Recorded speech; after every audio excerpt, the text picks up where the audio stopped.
ধর্মকথা 365-এর আজকের পর্বে আপনাদের স্বাগত। আজকের কাহিনীর নাম লঙ্কার তীরে বজ্রপাত। অবশেষে সেই প্রতীক্ষিত ক্ষণ উপস্থিত। সত্য আর মিথ্যার, আলো আর অন্ধকারের এক চূড়ান্ত মহাজাগতিক সংঘাত শুরু হতে চলেছে।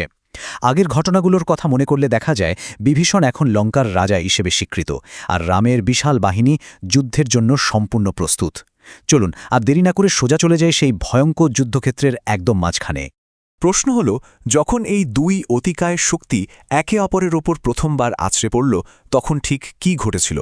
একদিকে রামের নেতৃত্বে ন্যায়ের পক্ষে থাকা বিশাল বানর সেনা, আর অন্যদিকে রাবণের দুর্ধর্ষ রাক্ষস বাহিনী। আজকের এই আলোচনায় আমরা শুধু ঘটনার বিবরণই জানব না, বরং দেখব কিভাবে এই প্রথম দিনের যুদ্ধ পুরো মহাকাব্যের ভাগ্য নির্ধারণ করে দিয়েছিল। সেই শ্বাসরুদ্ধকর মুহূর্তে রণক্ষেত্রের উত্তেজনা ঠিক কেমন ছিল, সেটাই আজ বিস্তারিতভাবে উন্মোচিত হবে। আর পবনপুত্র হনুমান, তিনি কিভাবে একাই রাক্ষসদের সেই দুর্ভেদ্য ব্যূহ ছিন্নভিন্ন করে এক অপ্রতিরোধ্য ঝড়ে পরিণত হলেন। একটি সুশৃঙ্খল ও নিষ্ঠুর বাহিনীর বিরুদ্ধে তার সেই মহাকাব্যিক রণকৌশল এবং শক্তির অভাবনীয় রূপ আজ আমরা খুব কাছ থেকে বিশ্লেষণ করব। মহাকাব্যিক যুদ্ধের প্রতিটি স্তর আজ ধাপে ধাপে আমাদের সামনে খুলে যাবে। লঙ্কার আকাশে তখন ভোরের সূর্য উঠছে, কিন্তু চারপাশের বাতাস একেবারে থমথমে। এক অজানা আশঙ্কায় মাটি যেন থরথর করে কাঁপছে।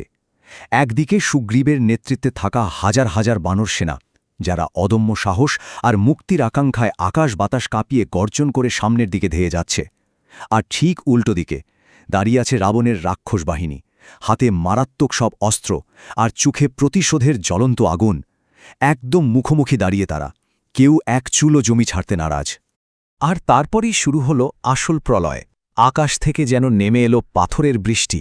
দুটি বাহিনী যখন প্রথমবার ধাক্কা খেল, মনে হলো যেন আস্ত একটা আগ্নেয়গিরি ফেটে পড়েছে। বানর সেনারা তাদের প্রচণ্ড শক্তিতে বিশাল বিশাল পাহাড়ের চূড়া আর পাথর উপড়ে নিয়ে সোজা রাক্ষসদের ওপর ছুটতে শুরু করল।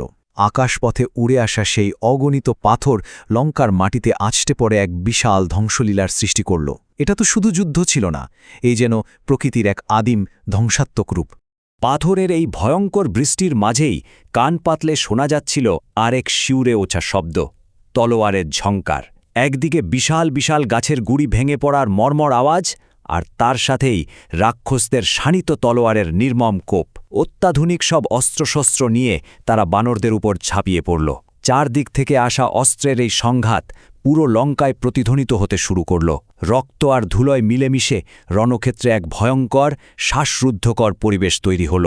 মাটিতে যখন এই অবস্থা, একটু ওপরের দিকে তাকালে দৃশ্যটা আরও ভয়াবহ। আকাশটা আক্ষরিক অর্থেই তীরের আকাশে পরিণত হয়েছিল। হাজার হাজার তীর একসাথে ছুটে গিয়ে দিনের আলোটাই যেন নিভিয়ে দিল। রাক্ষসদের ছোড়া সেই তীক্ষ্ণ তীরগুলো বৃষ্টির মতো বানর সেনাদের উপর ঝরে পড়তে লাগল।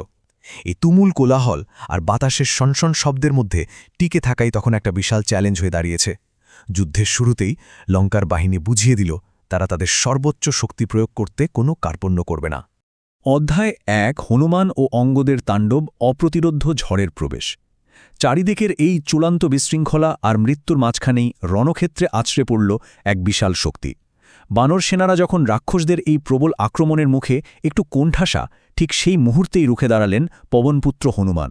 একাই রণক্ষেত্রের এপাশ থেকে ওপাশ কাঁপিয়ে তুললেন, আর পুরো যুদ্ধের সমীকরণটাই এক নিমিষে বদলে গেল।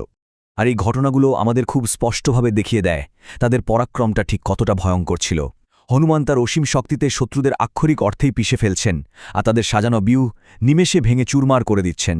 তাকে থামানো রাক্ষসদের জন্য একেবারে অসম্ভব হয়ে গেল। আর তার পাশেই কাঁধে কাঁধ মিলিয়ে লড়ছেন যুবরাজ অঙ্গদ।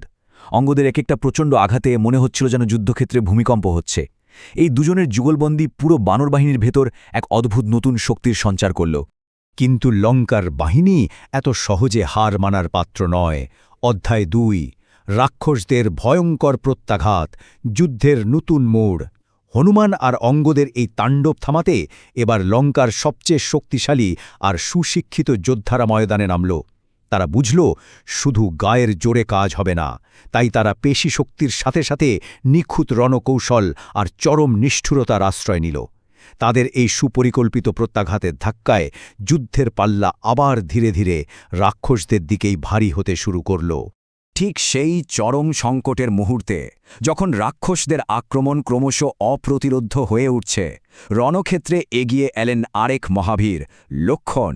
একটা কথা বলতেই হয়, লক্ষণের তীর যেন যুদ্ধক্ষেত্রে ছুটে চলা নিখুঁত ও প্রাণঘাতী বজ্রপাত। ধনুকে ছিলা পড়িয়ে তার সেই তীক্ষ্ণ অবিচল দৃষ্টি, বিদ্যুৎ বেগে ছুটে যাওয়া তার এক একটা তীর রাতের আকাশ চিরে নেমে আসা বজ্রপাতের মতোই রাক্ষসদের সারি ভেদ করে যেতে লাগল। লক্ষণের এই নিখুঁত আক্রমণ রাক্ষস শিবিরের ভেতরে এক গভীর আতঙ্কের সৃষ্টি করল।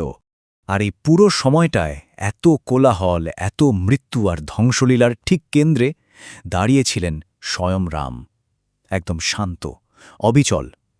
ব্যাপারটা সত্যিই অসাধারণ। চারপাশের এই প্রবল প্রলয়ের মাঝেও তার মধ্যে বিন্দুমাত্র তাড়াহুড়ো নেই, চোখে কোনো ভয়ের ছিটে ফোঁটাও নেই। তিনি শুধু স্থির দৃষ্টিতে পুরো রণক্ষেত্রটা পর্যবেক্ষণ করছিলেন, কারণ তিনি জানতেন আজকের এই রক্তক্ষয়ী সংগ্রাম তো কেবল শুরু। লঙ্কার পতন ঘটাতে হলে আরও অনেক কঠিন পথ পেরোতে হবে। তার এই পরম স্থিরতা পুরো বাহিনীর জন্য এক বিশাল মানসিক শক্তির স্তম্ভ হয়ে দাঁড়িয়েছিল। দিনের আলো বাড়ার সাথে সাথে প্রথম দিনের এই ভয়ঙ্কর সংঘাত আমাদের মনে বেশ কিছু বড় প্রশ্নের জন্ম দেয়। এরপর রণক্ষেত্রে কোন মহারথীর প্রবেশ ঘটতে চলেছে? রাবণ কি এবার তার সবচেয়ে ভয়ঙ্কর যোদ্ধাদের ময়দানে নামাবেন? আর সেই ক্রমবর্ধমান বিপদের সামনে রাম কিভাবে রুখে দাঁড়াবেন?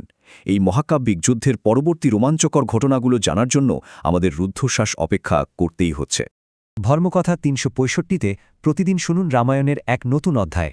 মানবজীবনের ধর্ম, ন্যায়, ভালোবাসা ও ত্যাগের মহাকাব্য রামায়ণ এখন শুনুন এক নতুন ধারায়। ধর্মকথা ৩৬৫ আপনাদের নিয়ে যাবে এক অনন্য যাত্রায়, যেখানে প্রতিদিন একটি করে নতুন পর্বে উন্মোচিত হবে এই অমর কাহিনীর রহস্য ও মহিমা। চলুন একসাথে শুরু করি এই পবিত্র যাত্রা, রাম, সীতা, লক্ষণ ও হনুমানের চিরন্তন কাহিনীর পথে। প্রতিদিন নতুন পর্ব শুনতে ধর্মকথা ৩৬৫ চ্যানেলটি সাবস্ক্রাইব করে আমাদের সঙ্গে থাকুন।